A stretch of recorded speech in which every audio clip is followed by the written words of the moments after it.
America అధ్యక్షుడు Donald Trump విధించిన వివాదాస్పద టారిఫ్లపై ప్రస్తుతం అమెరికా సుప్రీంకోర్టులో కీలక విచారణ జరుగుతోంది.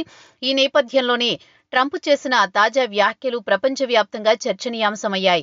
ఒకవేళ సుప్రీంకోర్టు టారిఫ్లకు వ్యతిరేకంగా తీర్పునిస్తే అమెరికా మునిగిపోతుంది అంటూ ఆయన చేసిన హెచ్చరికలు ఆర్థిక రంగంలో కలకలం రేపుతున్నాయి. అమెరికా అధ్యక్షుడు ట్రంప్ తన టారిఫ్ విధానంపై అత్యున్నత న్యాయస్థానమిచ్చే తీర్పు గురించి సంచలన వ్యాఖ్యలు చేశారు. భారత్, చైనా వంటి దేశాల నుంచి వచ్చే దిగుమతుల వల్ల ఆయన విధించిన భారీ సుంకాలు చట్టవిరుద్ధమని కోర్టు తేల్చితే అది కోలుకోలేని దెబ్బ అవుతుందని ఆయన ఆందోళన వ్యక్తం చేశారు.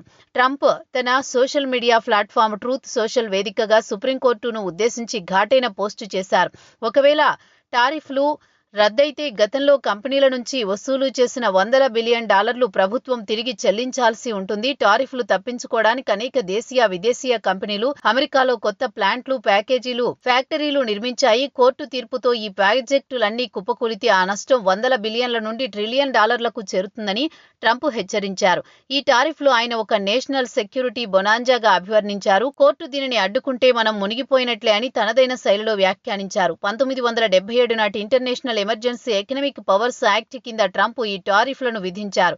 సాధారణ టారిఫ్లను విధించే అధికారం కాంగ్రెస్, పార్లమెంటుకు ఉంటుంది. కానీ ట్రంప్ అత్యవసర అధికారం ఉపయోగించి దీనిని అమలు చేశారు. దీనిని దిగువ కోర్టులు ఇదివరకే ప్రెసిడెంట్కి ఇంతటి అపరిమిత అధికారం ఉండదు అని సెలవిచ్చాయి. ఇప్పుడు తుది నిర్ణయం సుప్రీంకోర్టు చేతుల్లో ఉంది.